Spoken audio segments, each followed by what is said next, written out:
Bé, bona tarda a tothom, moltes gràcies de nou per ser aquí, amics de la Índia.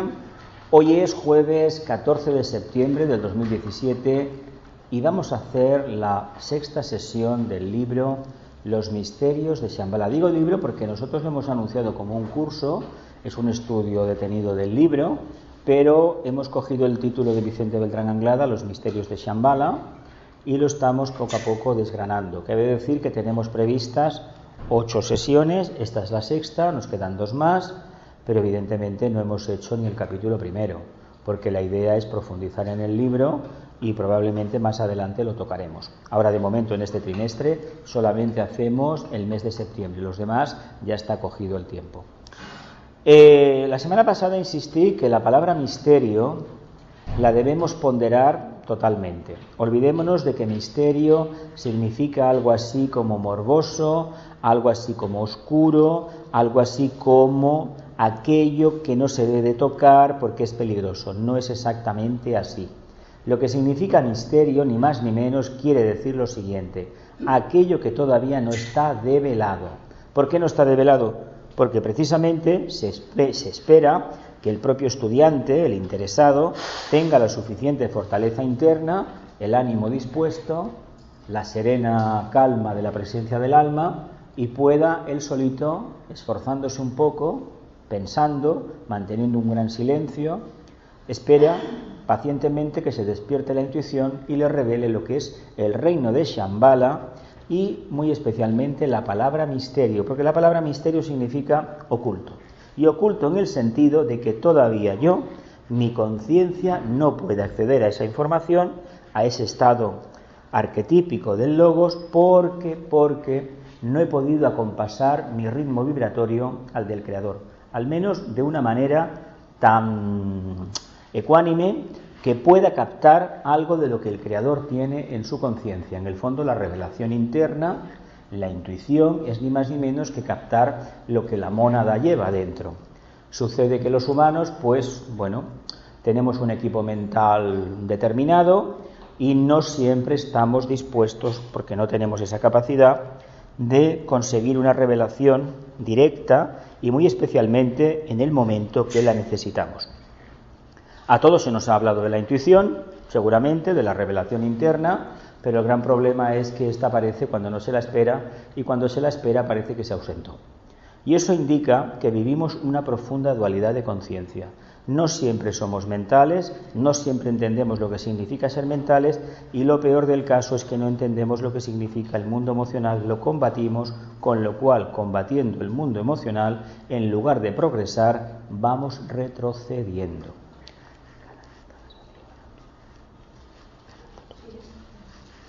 Aquí nos quedamos la semana pasada. Las causas originales de tales decisiones están más allá, etcétera, y a veces esto resultará seguramente difícil de comprender, del libre albedrío de los propios logos regentes. Hablábamos del mal cósmico. ¿Os acordáis del mal cósmico, lo que dijimos? Que eran los restos de las encarnaciones de los logos solares y de los logos planetarios. De la misma manera que nosotros dejamos un residuo cada vez que desencarnamos, si no se aplica el fuego redentor, eso queda ahí, y aquel logos que encarna tiene que hacerse cargo de ese problema. Como esto es un problema que está en todo el universo, se espera que una conciencia solar de la envergadura de un logos solar, de nuestro verdadero logos, el logos solar, evidentemente tiene la potestad de coger esa parte del karma que le toca, ese karma cósmico, y asumirla. Lo que pasa que esa energía entra en el sistema solar, la canaliza él, porque todo lo que se manifiesta en el sistema solar es con su beneplácito, el beneplácito, la tutela del logos de Sirio, del logos cósmico, y eso es distribuido en los diferentes planetas. Evidentemente nosotros tenemos un estado de evolución, somos los únicos en el sistema solar que tenemos un cuerpo físico, trabajamos el aspecto más denso de la materia, con lo cual nuestra conciencia no es tan evolucionada como uno quisiera. Para nosotros los humanos nos parece que somos prácticamente los reyes de la creación. Y de hecho, lo somos en la medida que el arquetipo humano puede englobar al animal, al vegetal y al mineral. Y puede entender a lo que es el reino espiritual. Pero centrémonos en la idea, en la conciencia de que estamos en un momento que estamos aprendiendo a reconocer ese mal. ¿Cómo lo hemos detectado a lo largo de la historia? Pues lo hemos detectado con grandísimas crisis. Podemos tener bajones energéticos, el logos lo puede tener el maestro, y el maestro, cuando sucede eso, invoca la energía de Shambhala. Cuando el logos planetario tiene un bajón en este sentido, es decir, que el mal, la parte oscura, se apodera de la evolución, invoca la energía del logos solar. Y nosotros tenemos la obligación de invocar al alma, a lo más elevado, a lo más granado, a lo más selecto que llevamos dentro. ¿Por qué? Porque va a ser la única forma de conseguir que aquel momento de ofuscación que todos tarde o temprano debemos tener, porque si no, no estaríamos verdaderamente orientados a la luz, porque no olvidemos que somos aprendices todos, no podríamos solucionar los problemas. Por lo tanto, hemos de entender que esta dualidad, cuando se vive de manera equilibrada, es decir, reconocemos ante todo que vivimos en un mundo dual, que hay una parte oscura, no quiere decir que colaboremos con la parte oscura, sino simplemente que sepamos que existe y por qué existe. Y nosotros trabajar la parte iluminada, teniendo en cuenta que trabajar la parte iluminada parte de la base, valga la redundancia, de que lo hacemos dentro de la parte oscura, que es la personalidad. Esto es muy complejo, pero en la práctica, si nos olvidamos de la forma, es francamente sencillo de llevar a cabo. Continúo. Aquí nos quedamos. Esto es lo que tocaba para hoy. La invocación de fuerza cósmica por parte del logos planetario del esquema de la Tierra visando la supervivencia del planeta es, sin embargo, decisiva y providencial. De hecho, lo que se plantea es lo siguiente. Se explicó el caso de la Atlántida y se explicó el caso de la Alemania nazi, porque han sido posiblemente para nuestro campo de conciencia o histórico, social, tal vez los momentos más decisivos de la humanidad. Y digo decisivos porque la Atlántida afectó a todo un continente, a toda una raza, al arquetipo de la misma, y ahí se tomó la decisión, cuando ya no se pudo ver solución alguna, de hundir el continente, con lo cual hubo un trabajo por parte de los devas que colaboran con Sanat Kumara, con Shambhala, increíble. No olvidemos que en momentos de grandes guerras, de grandes cataclismos, hay una serie de devas que cogen de ángeles, que cogen a esas almas, y Sanat Kumara supervisa el proceso de ser. Eso lo sabéis, ¿no? Me imagino.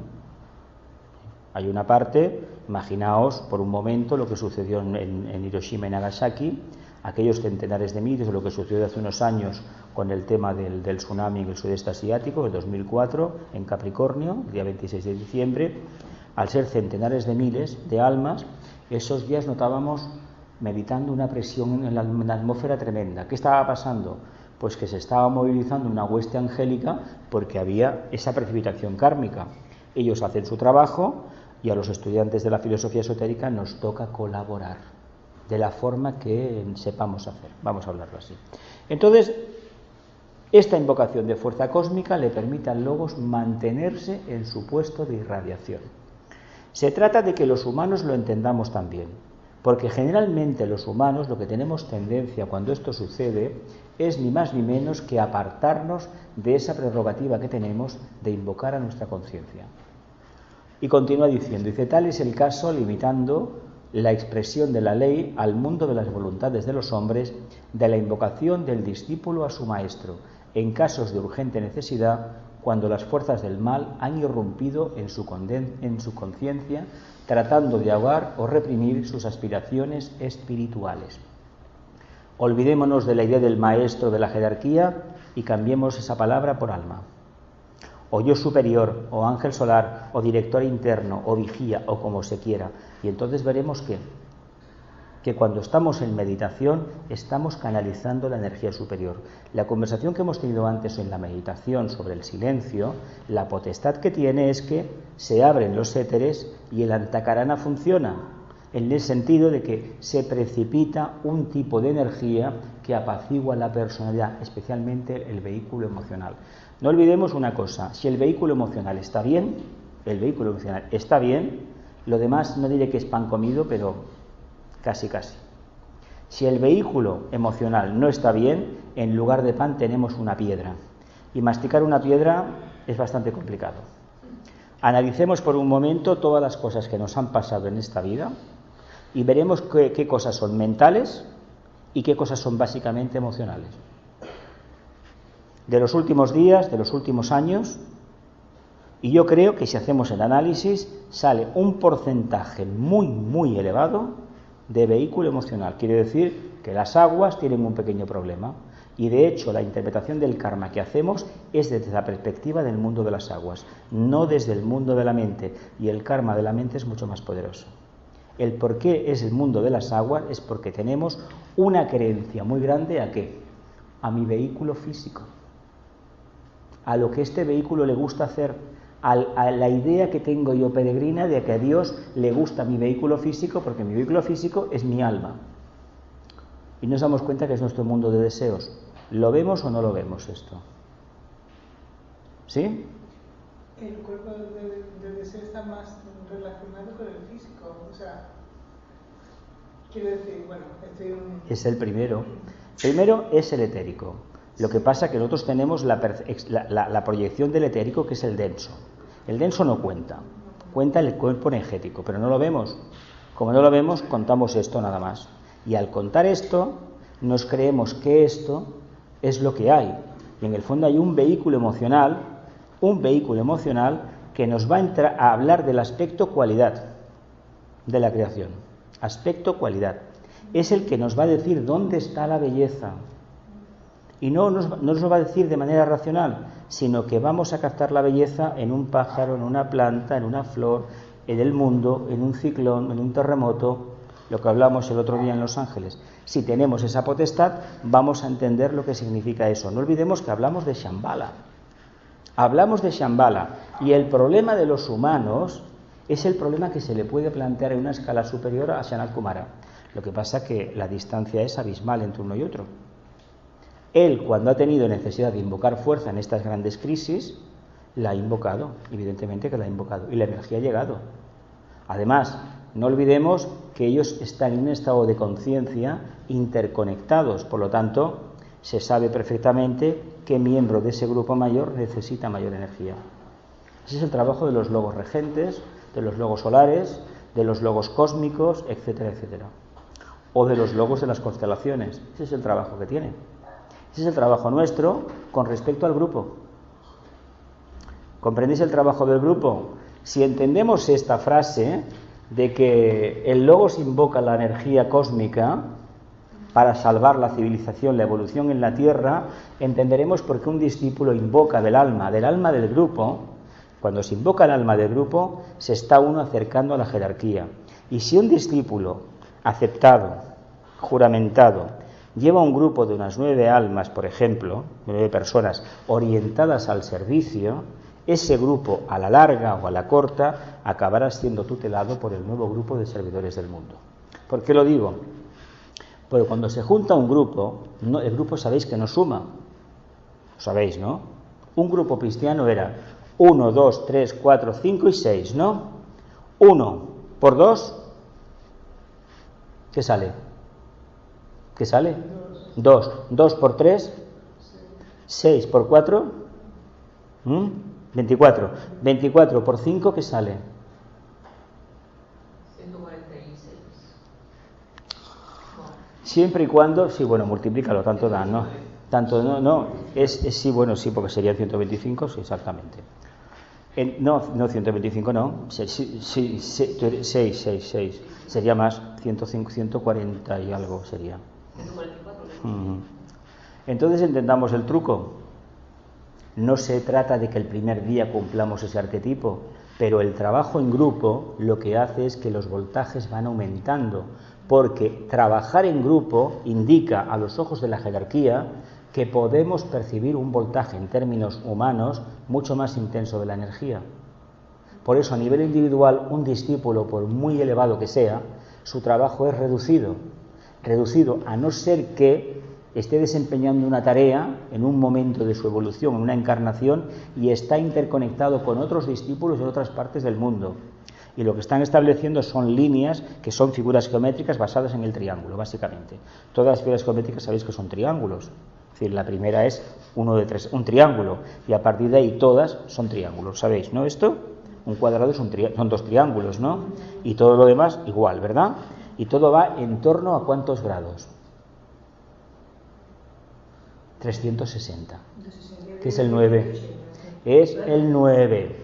Son las iniciaciones de Sanat Kumara. De ahí que los humanos estemos 9 meses gestando la futura conciencia crística. Vamos a hablar así, aunque sepamos que no es conciencia crística técnicamente hablando, pero dar a luz un cuerpo, es decir, un alma a la encarnación, es un alumbramiento de conciencia de Sanat Kumara.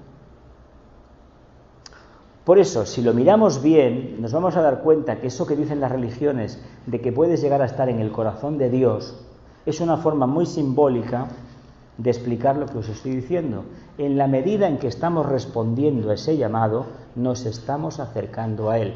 ¿Os acordáis lo que se decía el otro día? Decíamos la otra clase, que solamente era humanidad aquellos que respondían a la buena voluntad. No es caramba. Es que los demás no han despertado a la conciencia crística. Esto es el mito de Virgo. Y Virgo, tibetano, dice que fue el primer signo. Prácticamente el más importante en la evolución, porque era en esta humanidad, en la cuarta ronda, intentar que floreciera la conciencia crística. Y hay que decir que a pesar de los problemas, la conciencia crística está manifestada. Si no, ¿qué seríamos?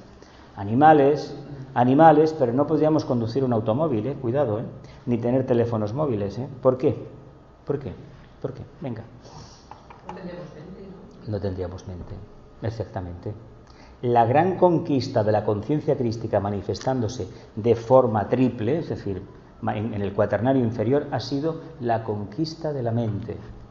Porque gracias a la conquista de la mente, el fuego de Prometeo ha hecho su trabajo. Y en el fondo, ¿qué nos quiere decir este mito? ¿Quién es Prometeo? Algo más, nosotros mismos. Somos nosotros, con nuestra superación y la aplicación del propósito divino en nuestra vida diaria, los que nos convertimos precisamente en el arquetipo del ángel solar. Pero no somos el ángel solar, somos los prometeos. ¿A quién traemos luz? A a la personalidad, a la materia. Y eso es manifestar la conciencia crística. Por eso, cuando se representa este misterio, que si un niño nació en un pesebre, que si lo bautizaron, A ver, ¿para quién está preparado este mensaje? Pues para conciencias que necesitan de cosas concretas, que no necesitan elaborar, pensar mucho, y aceptan la creencia, pero se pierden el conocimiento que hay detrás. Y si se pierden el conocimiento, quiere decir que la conciencia no la van a expandir. Van a repetir siempre lo mismo, que hemos hecho durante muchísimas vidas. ¿Qué hacemos todavía en el día a día? Repetimos la forma de pensar y nos quejamos de los problemas que tenemos, ¿verdad que sí? ¿Sí? Pues para acercarse a Shambhala hay que hacerse un reset total. Hay que fundirse en el crisol y volver a coger otro molde, pero teniendo en cuenta que lo único que hemos hecho es desintegrar una forma. Y por mucho que la fundamos, ¿qué nos queda? El molde. El molde es otra cosa. El molde sería el propósito. La esencia. La esencia. Tú fundes el plomo y si no pones una matriz, ¿qué te va a salir? Nada. ¿Veis por qué el ser humano consigue construir de forma positiva, alcanzar el arquetipo del ángel solar y acercarse a Shambhala, a la casa del Padre? Porque ha elegido científicamente el molde donde va a precipitar. Que hablábamos el otro día del círculo no se pasa, el martes, para el reino angélico.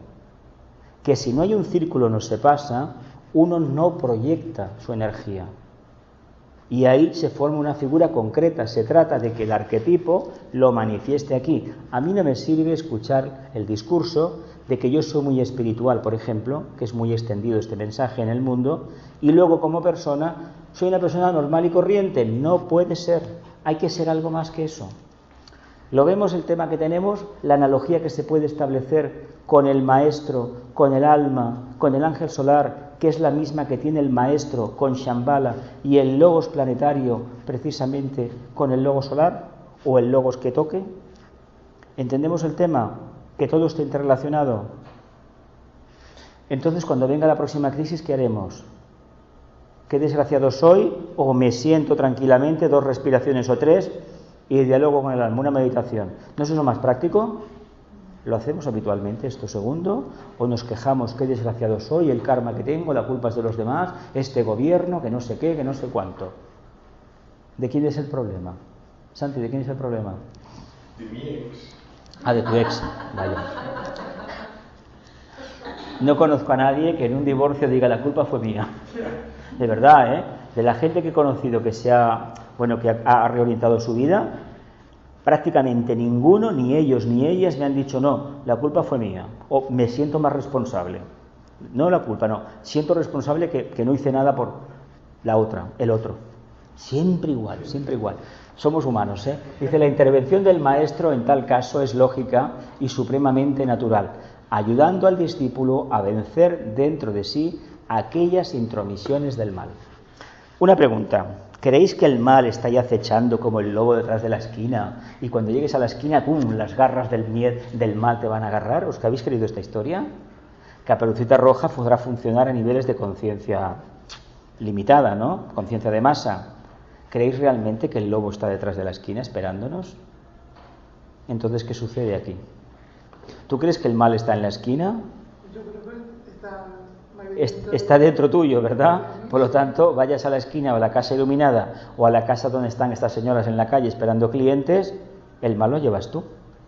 El mal no está fuera, el mal está dentro de uno mismo. Es como el bien. ¿Dónde está el bien? En la casa de Dios. La casa de Dios soy yo.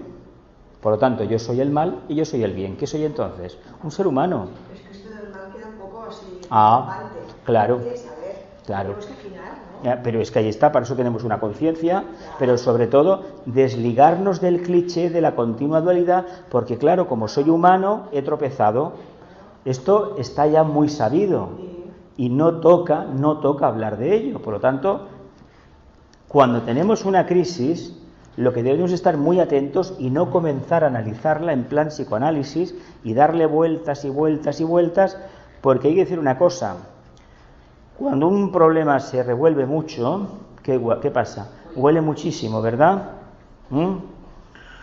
Entonces se dice, había una canción popular, de un grupo de aquí satírico, de Cataluña, que decía que en la montaña, aunque lo remenaras amb un bastó, no feia pudor. Oi que sí? No diré de lo que parlem. Oi que no? Bueno, ens entenem perfectament. Oi que sí? Cuando uno está con la conciencia por encima de la media, de la personalidad, los problemas, aunque se analicen, no hacen daño. ¿Por qué es tan grave que una persona que no se controla tenga, por ejemplo, que acudir a un juicio porque fue violentada, le robaron, etcétera, etcétera? Porque vuelve a vivenciar la experiencia y entonces se anula toda como psicológicamente. ¿Creéis que esa es la solución, ponerse a llorar? Yo he visto personas que cuando se tocan ciertos temas, un hijo que se le murió hace 20 años, pues evidentemente empiezan las lágrimas, la tensión. Aquí, evidentemente, ni inteligencia emocional no hay, porque después de 20 años me parece a mí que ha habido tiempo suficiente para hacer algo, a conocerse un poco. Hay gente que prefiere vivir en ese estado. No es nada recomendable esto, que los primeros días tengamos ofuscación y sobre todo malestar, rabia de lo que pasan, de los problemas que hemos tenido. Es comprensible, es humano, pero después de 15 o 20 años o de 10 no se debe de tener eso. No se debe de tener, porque eso que te indica que el alma, el contacto divino no lo vives, no lo practicas. ¿Continúo? Dice, lo mismo podría decirse, pues, utilizando la analogía con respecto a Sanat Kumara, cuyo maestro es el logos planetario, o del logos planetario, cuyo maestro es el logos solar. Dice, esta analogía, seguida en orden ascensional, nos llevaría a las esplendentes y alejadas zonas cósmicas. Él siempre utiliza estas maravillosas descripciones, muy abiertas, muy floridas, pero sabéis que es, ya os lo he dicho muchas veces, así lo percibo yo, para que esa parte emocional, aspiracional que llevamos en nuestra conciencia astral, la podamos elevar aún más, sin pasarla por el filtro de la mente, y nos aboquemos a un campo de silencio expectante, que nos va a llevar al final al Agni Yoga. Nos va a abrir el corazón. Él utiliza esa técnica porque su maestro le dijo, seguramente, creo, es asunto mío, lo digo así, mira, como la mente no la van a trabajar, porque además no olvidemos dónde encarnó Vicente, en Badalona, aquí en Badalona, Bétulo, la ciudad Bétulo de los romanos, está aquí al lado, ¿no? Y vivía en Barcelona. Sabía el maestro perfectamente que aquí no es que la mente brille por su ausencia, pero todo lo que son filosofías esotéricas se asocia al tema de la creencia. Por lo tanto, lo que querían coger, como hizo la Bailey, dentro de ella estaba en la Sociedad Teosófica, cuando empieza a trabajar con el maestro tibetano, hasta que no tiene más remedio que marcharse, ¿no? Y crear su propio grupo. Lo que hicieron fue coger a esta gente que seguía la creencia interna de que este es el camino alejado de las iglesias y decir, cuidado, en lugar de estarte estudiando la doctrina secreta 10 horas, y quien dice la doctrina secreta aún, pero leyendo siempre el mismo libro de cabecera a los pies del maestro o el Bhagavad Gita todas las noches leyendo eso, ¿no os habéis ido a dormir leyendo el Bhagavad Gita o el Evangelio? ¿No habéis hecho esto? Pues yo lo he hecho muchísimas veces. ¿De verdad que no os habéis ido a dormir con un libro pequeñito? ¿Tú tampoco, Santi? Bueno, una joya espiritual. Es decir, a ver, no es que os vayáis a dormir con la Biblia, a ver, con el Antiguo Testamento, pero por ejemplo los Salmos, el libro de los Salmos es una maravilla. Sobre todo cuando llegas al 23, el Señor es mi pastor, nada me falta. Mira qué bien tú, ¿y por qué me preocupo? Si ya sabía que era mi pastor. ¿A dónde quiero llegar con todo esto? ¿A dónde? ¿De qué estaba hablando hace un momento? Del trabajo de Vicente en la coordenada de un país latino. ¿Cómo va a venir con una enseñanza áspera, dura, seca como la del tibetano? Para mí, presentación como la de Blavatsky, a pesar de lo farragosa que es la doctrina secreta. Farragosa, porque es compleja. Y la de Vicente y la de la Bailey, no he visto otra. Detrás está el mismo maestro, el tibetano.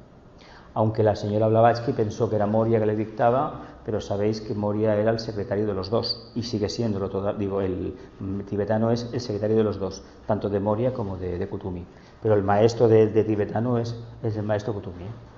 Lo que pasa es que el maestro tibetano, le agradecemos a Vicente que lo dijera en esta casa, es un maestro de la jerarquía que tiene contacto con el Logos de Mercurio. Ahí viene el tema del cuarto rayo y por qué sabe tanto de Agni Yoga y por qué sabe tanto del reino angélico y por qué tiene la capacidad de establecer esas analogías con los rayos y con la cosmología, las constelaciones. Es el que está más preparado. No quiere decir que sea el más, sino que es un maestro de la iniciación que sea, pero que es el que tiene más preparación. Fue un reformador antiguo y en Occidente se dijo que había tenido dos encarnaciones. Meister Eckhart y el filósofo Cleinias de Grecia, o Cleinias, pero un neoplatónico. Pero bueno, eso está ahí. No queda casi nada de él, de trabajo. Dice, esta analogía seguida en orden ascensional nos llevará a las esplendentes y alejadas zonas cósmicas. ¿Entendemos por qué de la parte emocional podemos ir al Agni Yoga? ¿Pero qué tenemos que hacer? Venga, vuelvo a preguntar una vez más. ¿Manifestar qué? ¿Cómo nos dice en el libro de introducción al Agni Yoga? Las suaves avenidas, la suave expectación, la florida, la belleza, la hermosura, la suavidad, el contacto. ¿Por qué utiliza estos términos? Porque son propios de conciencia ¿qué? Emocional, pero muy sublimada. Porque una persona que no tiene esta conciencia sublimada no ve belleza, ve miedo por todas partes. ¿Sí o no? Aquel que siendo emocional ve belleza y ve razón de ser a todo, es el que puede coger esta enseñanza de Vicente y entenderla. ¿Por qué? Porque la incorpora a su vehículo emocional, a su alma, que tiene esta sensibilidad emocional, que no es negativa, a estos niveles no es negativa. Lo negativo sería salir a la calle y empezar a desconfiar de todo el mundo. Eso sí que es negativo. Eso es un plexo que solamente mira lo denso, mira la oscuridad de los demás. ¿Por qué? Porque vive en la oscuridad. Aquel que ve belleza por todas partes, ¿qué tiene dentro? Claro. Así, la ley del karma, observada más allá de las engañosas apariencias con las que a veces parece revestirse, no se altera nunca. Lo único que sucede es que se le aplica una ley superior desconocida todavía por los hijos de los hombres. El apunte que os puse, invocación de fuerzas superiores. De hecho, los humanos, si supiéramos que en el día a día tenemos la potestad de invocar, pero consecuencia número 1, si invocamos, hemos de aplicar lo que hemos evocado, lo que hemos querido asimilar. Eso lo tenemos que poner en práctica, no se puede pedir cada día. Invocar es pedir, La gente que va al templo a pedir cada semana se olvida de una cosa. Ha habido una de las semanas que ha ido, que el logos que sea, que es el mismo, le ha hablado, le ha dicho lo que tiene que hacer. ¿Y qué ha hecho? Ya he hecho. No hacer caso, ¿verdad? Porque uno cree que lo sabe todo y evidentemente cuando uno se cree que lo sabe todo, ya no hay capacidad de aprender, ¿eh? Cuando uno se considera un niño, es decir, un ignorante en el sentido positivo, es decir, que tiene esa expectación ante todo, por eso Vicente insiste tanto en que seamos como niños. Curiosamente, eso de acércate a los pequeños es la orden del maestro Kutumi, del Chohan del segundo rayo, cuando a sus estudiantes en cierto momento le viene la revelación interna, acércate a los pequeños, quiere decir, acércate a aquellas almas que quieren despertar a la luz, almas que están viviendo en cuerpos de personas adultas, formas adultas, pero son almas que quieren despertar. Lo que no te va a decir nunca el segundo rayo, reclúyete en la caverna donde sea y atibórrate de conocimiento. No te lo va a decir nunca, no te lo va a decir ningún rayo, porque precisamente el conocimiento funciona trabajando en grupo. Y en la línea del segundo rayo, por la poca experiencia que tengo, os puedo decir que tal vez sea lo más contundente, la afirmación más contundente que os puedo hacer. O estamos en grupo o no hay revelación posible de la luz, ni de rayos, ni de jerarquías creadoras, ni de cosmología, ni de nada de nada. Mi experiencia personal, que ya es de unos poquitos años, dice que cuando estoy en grupo y me siento tranquilo y detecto que en el grupo hay cierta armonía, por alguna manera, de alguna forma, mi conciencia se eleva, no diría a la estratosfera, pero casi casi. ¿Por qué lo digo así? Porque la fluencia del verbo, de la palabra, se hace tan fluida, tan rápida, tan tranquila, tan hermosa, que a mí me sorprende a veces reconocer, o las palabras, cuando tengo que editar el vídeo, mirarlo bien, y caramba, ¿y esto he dicho? Pues esto he dicho. Y os tengo que decir que 5 minutos antes de empezar la clase no sabía de qué os iba a hablar. Esto que os pongo aquí son disparadores nada más. ¿Qué os quiero decir con esto? Que si invocamos la fuerza superior, nos acercamos al alma de la manera que ya sabemos hacer, a través del profundo silencio del alineamiento, no nos preocupemos, pero no estemos obsesionados con una pregunta y sobre todo con una respuesta que me diga cómo soy de guapo. Tenemos la costumbre de pedir solamente, de invocar para lo nuestro. Y lo nuestro, aunque creamos que es lo espiritual, es lo nuestro, por lo tanto es caduco. Pidamos para el grupo. ¿Por qué los católicos se les enseñaba, lo que pasa es que no lo practican evidentemente, que tenían que pedir por la humanidad? De hecho, en el rito católico sabéis que una misa, si se hace bien, hay que pedir por el jefe del Estado y por la nación, ¿verdad que sí? Y de hecho, esotéricamente, en los cursos superiores de la Arcana hay algunas meditaciones, yo me acuerdo, que hay que meter al jefe del Estado. ¿Sí? ¿Por qué?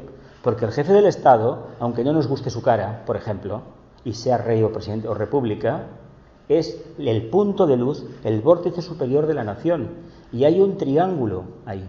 Y esa pirámide, si lo queremos ver así, el que está arriba está por algo, Uno no llega a ser jefe de Estado o primer ministro porque le tocó la lotería, Eso os lo he dicho muchas veces.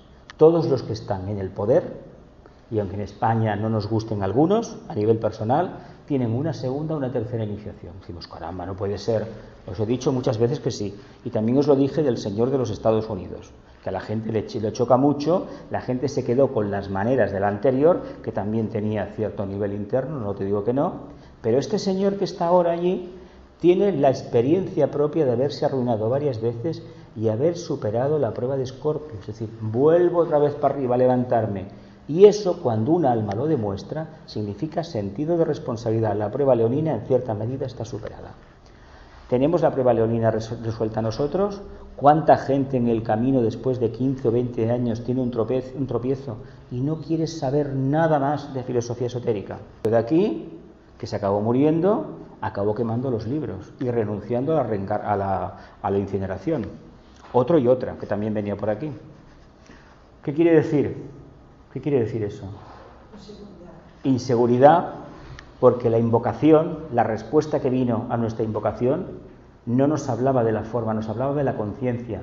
Y preferimos desarrollar la forma, la mental, tener mucho conocimiento y renunciar a la sabiduría. ¿Y sabéis qué es la sabiduría? ¿Qué es la sabiduría para vosotros? Pues la experiencia. La experiencia. Y la experiencia en el día a día, ¿de qué te habla? De responsabilidad, ¿qué más? Hay una palabra que un sabio tiene que tener encima muy claro. Está relacionado con un axioma, bueno, una expresión de un filósofo de la antigüedad que le hicieron beber la cicuta. Solo sé que no sé nada. Eso es inseguridad, ¿verdad que sí? Para un humano, para un sabio no. Un sabio no lo sabe todo, pero conoce cómo funcionan las cosas, cómo funciona la conciencia humana. Por lo tanto, no le tenemos que explicar nada. El maestro es sabio, profundamente sabio.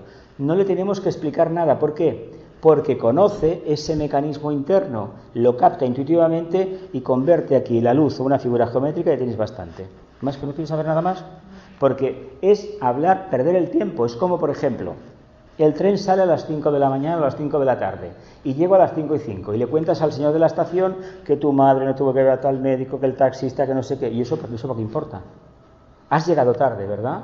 Pues has perdido el tren, ¿verdad que sí? A partir de ahora, ¿qué opción queda?